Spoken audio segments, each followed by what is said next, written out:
Look how shiny that book is with the ring light. Oh my gosh. Do you have the shine? The Shining?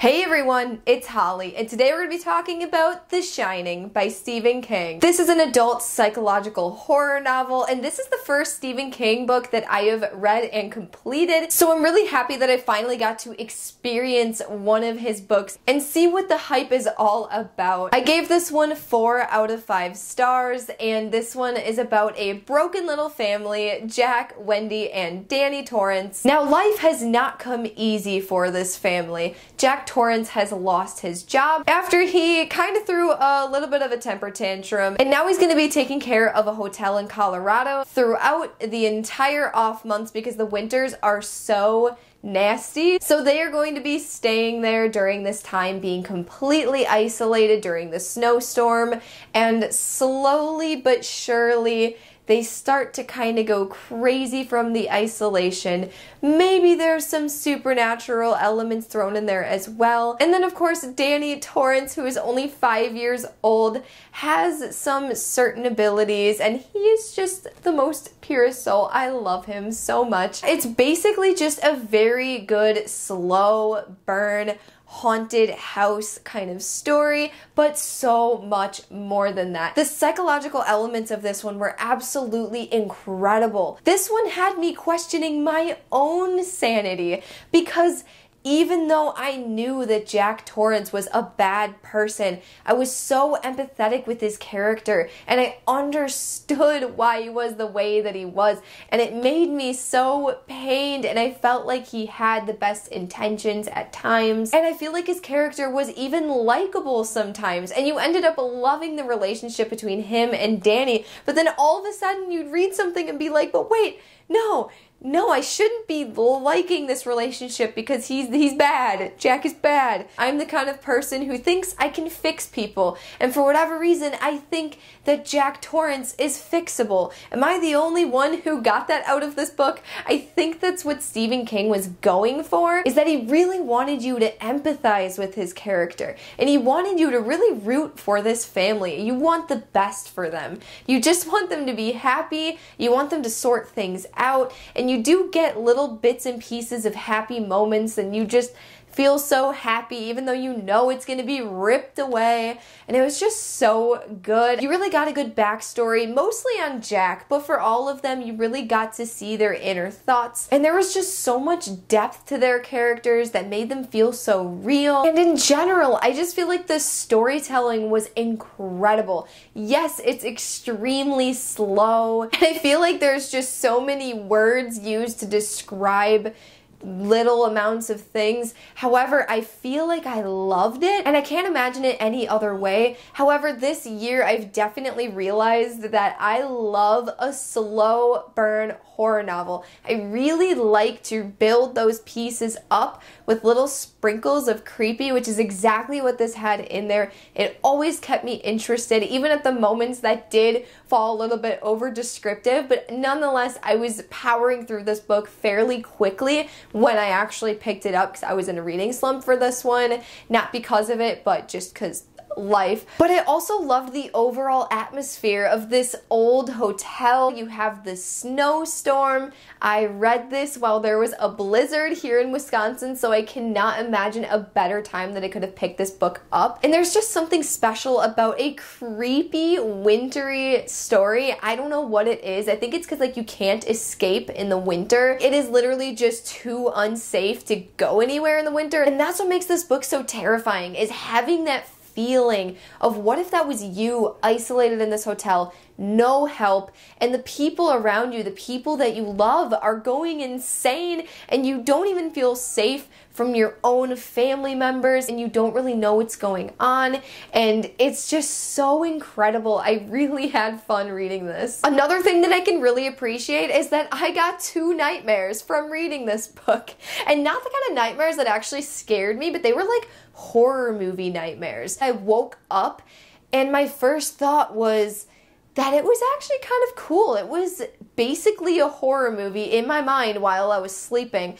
definitely influenced by this book, which was very creepy and odd, but kind of interesting at the same time. It obviously impacted me. So Jack's character I loved because I questioned my own morals. I wouldn't like him, and then I did like him, and then he freaked me out, and then he just weirded me out because he would get super odd. And then you have Danny, who has this ability to do things that no one else really understands, and he's just so innocent and adorable, and his little innocent thoughts just made me laugh out loud so many times because he's just trying to understand the world, and he's so smart though at the same time for just a 5-year-old boy, and I loved his character. He was so brave. He was just one of the highlights of this book for sure. And then there's Wendy. I'm gonna save that for the next portion of the video where I'm not talking about the pros because can't really think of anything I like about her. Alright, I set the book right there so that it didn't keep shining on you guys. So yeah, that's why it's back there now. But actually, you know what? I'm already into the dislikes of it, so I'm just gonna go ahead and start off with Wendy. So I did not like her character. I understood why she was the way that she was. You get a little bit more of her backstory and kind of get to know more about her parents, and you kind of understand the way she is as a parent, and I did relate with her as a mother. Like, you would do anything in this universe to protect your child, except for leave the man who did something unthinkable to your child. But that's besides the point. But there was literally a part in the book, I wish I could find it, but I tried to go through the book and find the quote, but I just couldn't find it. It was something along the lines of Wendy knowing that she was making a typical bad choice as women do, like something. Okay, that was definitely not the line. I just made it like 100 times worse. So that I'm sorry.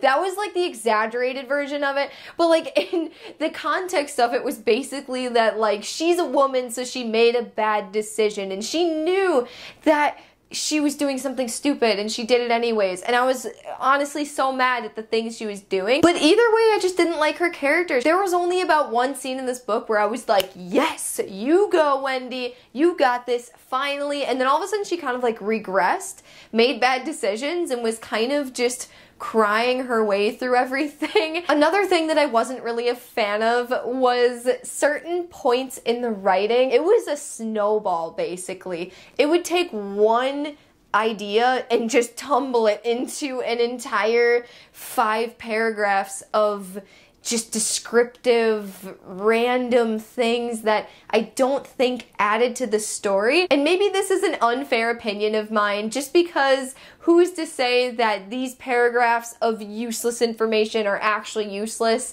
versus the other things. It really depends on the kind of reader you are and what interests you or not. I can't really think of any exact examples on this one. I just know there's certain times within the story that I feel like it just went way off track from the story at hand. And I think that just comes from Stephen King's writing. He just has a lot of description and he's just extra wordy. That's like the best word I can think of. But don't get that confused with the hotel's history, with the character backgrounds and all of that, because I really liked those. It was just other things that were thrown in there. So I'm noticing this one is a running theme that I seem to run into in horror novels. So I'm thinking this is a specific horror trope, and that is the sexual references. And I'm not saying sex in books, because I'm not saying that that shouldn't be a part of books. That is perfectly fine. It's the weird sex stuff. Why is this an overbearing thing in books? This was in The Loop. This was in Mexican Gothic. And those are really the only ones I can think of offhand right now. But I'm fairly new to reading horror, and what I don't like to read is some creepy man thing, whatever he may be, saying that he wants to bite off Danny, who's a 5-year-old, bite off a certain appendage that I'm not even gonna say because it's so weird. He's a 5-year-old, like, and I understand this is a horror novel. There is a reason it is classified as a horror and very mature content. However, this is not the kind of horror that I like. That is just a personal preference. That's okay if you are perfectly fine with those kind of references, but this is just a running thing I'm not enjoying, and I just kind of feel weirded out, and maybe that's what the author is trying to do, is like a little bit of shock factor. And whatever, that's fine. And lastly, I just want to talk about the fact that this book was a little bit predictable, and I think that was due to all of the foreshadowing. There was a certain bit of foreshadowing that I really, really loved and appreciated, but I definitely could see where it was going to end. I was a little bit blindsided and surprised about one thing, and pleasantly surprised about it, might I add. But yeah, overall, I just felt like it didn't shock me in the ending. Like, we kind of knew what was going on throughout the story. However, this is one of those things I didn't necessarily dock my rating for on. I just want to mention it. I typically tend to like books with some kind of twist, some kind of reveal, something that happens that just changes the course of everything. But that's just a personal preference. You can still tell a phenomenal story without having to throw any curveballs in there. And this still told an amazing story. So I can't really say that's like a downfall of it. However, I did kind of guess the ending. It's just one of those things. You were in it for the entire beauty of the storytelling, to go full circle and just really experience this writing and this world and these characters. And I think that's exactly what King was going for in this book. So I didn't expect there to be some massive reveal or anything. So I guess that's why it didn't bother me like that much, but something I just wanted to kind of point out in case you're like waiting for something to happen. Don't get me wrong though, the ending is absolutely phenomenal. It had my heart racing, it had my anxiety just spiking. I was just having a blast. Once it picked up that pace, it did not stop. So as to be expected from a horror novel, this is clearly not for the faint of heart. If you don't like violence or gore, and specifically violence that is done with children, and not just children, but in general, violence. It did get a little bit hard for me to read at times. That is what is truly terrifying about Stephen King's books, is that the really creepy, gory, bloody, weird, supernatural kind of things that happen are not that creepy for me. Like, yeah, they're unsettling, but the true horror behind Stephen King's novels are the real people, these human violent acts that are just horrible. And to think that this kind of stuff actually happens in real life is what is so terrifying about it. And if you like that kind of horror, then you're definitely going to like these books, because they have a little bit of the supernatural and a little bit of that true life horror. And I suppose I can't really speak on behalf of his other books because I haven't read them yet, but I know that it definitely fell under the same formula as well. And also, if you really like haunted house kind of stories though, I think you're gonna absolutely love this one. And I'm definitely looking forward to reading more Stephen King. I do feel like I can understand the hype behind his books. Thank you so much for watching, and also make sure to comment down below. Let me know if you're planning on reading this book, what your thoughts were, or let me know if you're never planning on reading it and you were just watching this out of curiosity to hear my thoughts on it. Either way, I would love to hear what all of you guys have to say. Now please make sure to like this video, and also make sure to subscribe if you want to see more bookish content from me. I will see you again soon. Bye!